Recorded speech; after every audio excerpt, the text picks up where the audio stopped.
What's going on, people? It's now time to predict the 11 for Everton versus Arsenal. It's going to be quite tricky with the... It's funny, we've spent so much money and got so much backup in defence, and I think now, today, when we do this video, it's going to be the toughest deciding who's going to go in defence. We'll do what we want to see, and we'll try and have an idea of what I think Arteta's going to go with. You know, we haven't, as of time of recording, we haven't heard from his presser. We don't know about Ben White, Timber, but we'll try and make an idea of what, obviously, Gabriel Magalhaes, we heard this morning, 2 legs, is what they're predicting that he's going to be out. He's got 2 legs. He has got 2 legs. But he's going to be out for the 2 Champions League legs because, well, that's what we're predicting anyway. And then with the hamstring. Yeah, that doesn't come as any surprise. Yeah. It's not good news, but let's start with it. Let's start with obviously in goal. Everton, he's not going to, it's not like Arteta's going to, or I'm sure you boys aren't going to say, let's put in Neto to save the him easiest selection for Real Madrid to make ever. So David Ryan goal? Yeah. David Ryan goal. No brainer. Right back, people. Ben White, the word was before the game against Fulham, he said that he had a slight niggle, so they rested him. They rested him. So in my mind, I assume you push him forward for this game. I don't know.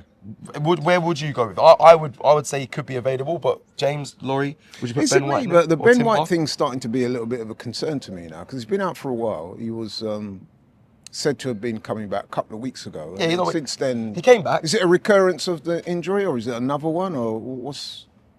Well, we don't. I'm not 100% sure, to be honest. I think it is whatever he had before, which I think was a knee problem. Not 100% sure. I think, he's had some discomfort, so he missed out the last game. The thing is, I want Ben White on that pitch for Real Madrid. I think if you get out, Timber, White, Saliba, and Luis Skelly for Real Madrid, then I think, okay, the Gabriel blow is still huge, but somewhat softens it because at least you rate all 4 players on the pitch. Sure. So do you kind of get that out for Everton so they kind of get warmed up a little bit? To be honest, no. You don't think so? No. Considering Everton aren't going to massively be attacking in a sense, so it's not like it's going to be a workload on those defenders, in my opinion. I think Timber came off with a knock, but should be okay. Okay. And Ben White, they were maybe just being careful for that game against Fulham. To be honest, especially after looking at that Tarkowski challenge yesterday, Fair. I just wouldn't be risking some of the players I'm more worried about. I mean, they've, he got the ball, but it was very aggressive and all that. But no, I'm being facetious. But my point is really, those who are touch and go, I wouldn't be starting them. So my shout at right back, if people don't like it, is Thomas Partey. That's what I'd go for. Jeez, Laurie. Well, James may not be too far wrong with that, to be honest with you. Thomas Partey's been that utility player. He might make a little bit of sense. James could be right, James could be right. Here's the thing. White didn't make the last squad, so I'd be amazed if he starts on the weekend. And Timber, he come off with a knock and, he's played so much football. I just wouldn't risk it because especially with that Gabriel injury, we need them both available for Madrid. And I was going to say about White as well, if he doesn't feature against Everton, then it's my contention that he probably won't feature against Madrid because you can't introduce a guy that's not played football. I think you can have him on the bench and bring him on for a bit, Ben White, so he gets some football. But that I agree with. Starting him when he wasn't even in the matchday squad a few days ago, I'd be amazed. But then if you don't start him against Everton, you're going to throw him straight in against Real Madrid? I would, yeah. Wow, okay. It's not ideal, but... That's what Laurie was just kind of saying there, that he wouldn't do it. I think it's unreasonable to... And listen, this is no slight on Ben White, he's an excellent player. But I think to introduce him into a game of that magnitude and that intensity, having not played football for several weeks, I think it's not fair on him, it's not fair on the club either. It's my personal view, but hey. I hear you, I'm sorry, because I've actually rated this player more than most, but I really worry about Kivior. I think for what threats they have, I just don't really see Kivior being quite up to it. I would agree with you. And is a 70% Ben White better than 100% Kivior? I think the only thing that may swing the balance, obviously with the injuries as well, but at least with Kivior, he's a left-sided centre-back. So in many ways, he's I wouldn't say a like-for-like replacement because that's not strictly accurate. But you know what I'm saying. At least he comes he's able to fit into a position that's his natural position. You see what I'm saying? He's a left-sided centre-back. Gabriel's a left-sided centre-back. So that does make sense. I'll put a disclaimer in this Predicts 11. I'm going to let the boys decide. I'm going to kind of just stay out of it. I'm just going to give small thoughts on the fact that you mentioned, Ben White. I would throw him in against Real Madrid. For me, I think you have to, some point in this game, see the back line that's going to play against Real Madrid. They have to have some sort of game state pressure and be introduced, whether it's off the bench or starting. At some point in this game against Everton, we have to see what we're going to see against Real Madrid. One, because of the Gabriel thing, it's a bit of a shock. The players have to play together in a game. Of course, they'll do it in training, they'll do shape and all that. I get that. However, there's such a small time scale between Everton and Real Madrid. You have to see it at some point against Everton. I'm not fully convinced on who starts in there. I think, like I said, I'm not going to give my opinion too much on it, but I think Kivior has to play at some point, even that for Gabriel. I think he probably will start there. I think that's what Arteta will go with. I'll let you guys decide who you want to see, but I think he'll play in that left centre-back position. I think right back, I don't think we'll see Partey. Arteta's probably rule. That's something he will look at, but I think you risk whoever's the fittest out of the two, Timber or Ben White. Whoever's more available, I think you go with that and rest the other one. Put him on the bench and at some point get them on. So you said Thomas Partey that you think he's going to go with. Is that what you'd like to see as well? Yeah, and if you don't mind, actually, Yeah? because I don't want to risk Timber and White. Fair. If you don't mind me going through the rest of my back four, I'd go Partey, Saliba, Kivior, Lewis Skelly. Right. So I'd be resting both White and Timber, knowing we need them for Madrid. Okay, and then Laurie, I'll give you what you want to see. He's gone with Partey. Remind me, Partey, Saliba, Kivior, and then Lewis Skelly. Yeah, I agree with that. That makes sense. I mean, listen, with Kivior as well, I think we do have to be a little bit fair to him. He is a Polish international. He's experienced. Yeah, he's not He was bad at Milan footballer. before he came to Arsenal. He actually came to the club with a good reputation. So my thing is that, listen, okay, he's not our first choice, but he's going to get an opportunity to show what he's worth or what he's about. And many Arsenal fans have been sort of speculating that this guy's not quite up to it. This is his chance to prove everyone wrong. Okay, so I would love him to prove us wrong. Genuinely, I like the player. I think he's really good on the ball. And then defensively, he's just a bit too slight for him. He gets bullied a bit too much. and he's I up think against Kivior Beto as well, is- which is going to be I mean, that, I'd love him to prove us wrong. I think the knock on Maybe that's why I'd Kivior start is, him right? because the Beto battle will be a good warm up for him ish. But I mean, it's not Mbappe, is it? The knock on Kivior is that he gosh. does have a mistake in him. yeah.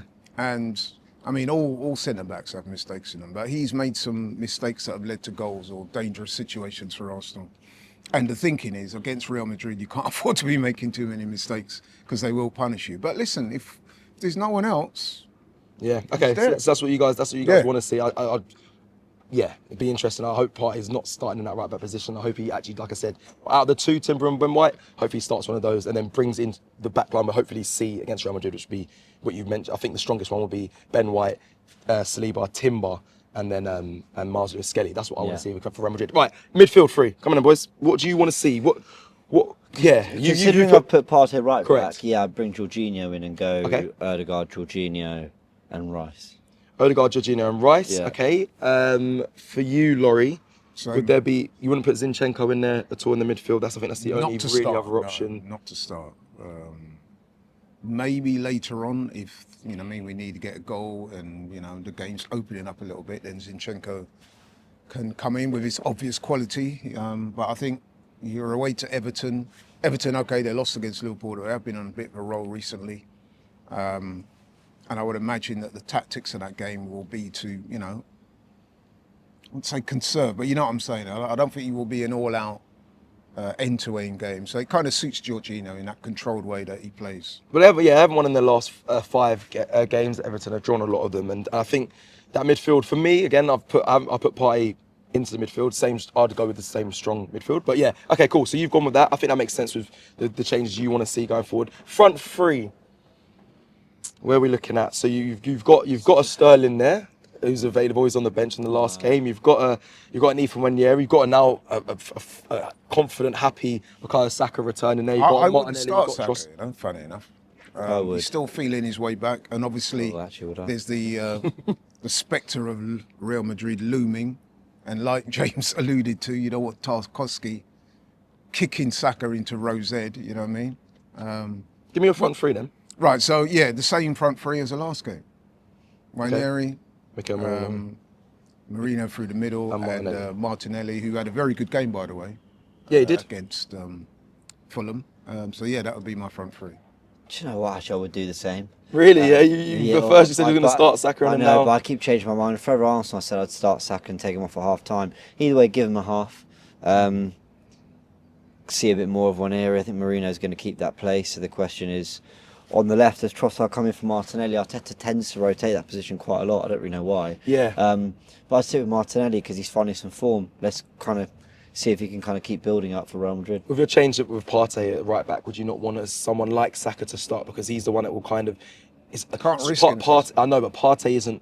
Listen, he's good defensively, but the link up down that right side, I think you need someone who can just pull something out of nothing by maybe putting a Saka there. Because Ethan, listen, no offense, Ethan's quality, but that feels very disjointed. Partey and Ethan on that right side. I don't know. Awful of me to say, but I just don't really care. I almost kind of keep forgetting we're previewing Everton, not Real Madrid. Like because everything is through the lens of that and trying things, either protecting players or trying certain combinations. For example, Partey's just doing a job at right back because I don't want to play Timber and White, but then I want to see more of Kivior. Saka, I'm sort of torn. Do we need to kind of get him in some more rhythm momentum, like Martinelli was saying, keep him because he looked really good to kind of keep him playing? But on the other hand, it's like, well, actually, no, keep him out of it in the same way I don't want to risk it with Timber and White. It's so difficult. I'd love to know what the players think. I mean, forget the fact that players always want to be on the pitch. I'd love to know what they genuinely think is best for them. Is it to keep playing football and keep getting the minutes? Yeah. Or is it to rest and recover and say, yeah, let me take a week and I'll be so ready for Madrid? I have no idea. Yeah. So I'm inclined to go Waneri, and bring Saka. Yeah, I mean, just picking up on that point. So Saka coming back, it's incremental, isn't it? He came on the other day. Yeah. I think, James, you got it spot on. You said you predicted that he'd get 25 minutes. Yeah. I was saying 10, 15. Come on, within 7 minutes of coming on, he's got the goal, the feel-good factors there. Did his thing, no injury, no, you know what I mean? No side effects or whatever. Going into this game, still need to protect him, man. Everton away, it's going to be physical. It's going to be a high-intensity game. Obviously, we want him to get some minutes, but I wouldn't start him. You need to protect him. The game against Madrid is all important. You need him for that game. And he'll understand that. I think if Arteta had a word with him and said, look, I'm trying to... You're not going to start this game because I need you for Real Madrid. He will get that, and he'll be, as a player's... from a player's perspective, he'll be fine with that. Anyway, right, well, that is it for... What the boys want to see, James and Laurie, what they want to see against Everton. Want is a strong word. what they think would be best to see from their perspectives. What Arteta's going to go with, like I said, we don't have too much word of time of recording because we haven't heard his press conference. We don't know who's ultimately available and we can't give a full picture, but you guys might, whilst watching this, you might have heard some more from Mikel Arteta. So let us know your thoughts in the comments below, who you would like to see. Are you thinking about the Real Madrid game as much as I think everyone is? Let's be real. I mean, everyone's... It's that elephant in the room, isn't it? Yeah. The fact is, the players look like they're thinking too much about Real Madrid. I'll be mad at them for thinking too much about Real Madrid, but here I am. It's just like, It's really difficult. I mean, the manager and the players, I'm sure they will trot out that sort of rhetoric about you focus on the next game, which is fine. And they have to do that. But let's be honest. The Madrid game is the one that's looming large. Yeah, the big one comes Tuesday. Well, that is it for the Predicted 11 video. Like the video on your way out and let us know your thoughts in the comments below, and we'll see you again soon. Take care. Listen up. You're watching TikToks all day anyway, so why not get paid for it? Ever thought about making money from TikTok but you don't have any followers? Well, forget the 1,000 follower rule. GFN Vault has just changed the game. AFTV and DR Sports have partnered with one of the biggest UK creators, Anthony Owo, to bring you GFN Vault. Our agency helps you earn, grow, succeed with exclusive support. With 0 following, you can start earning straight away. No gimmicks, no catches, 100% free. Every big creator started from nothing, including me. So why not you? Whether that is football, gaming clips, or just chatting complete and utter rubbish, anyone can be a creator, just like me. So hit the link right now, get involved, and start earning today with GFN Vault. Do not sleep on this.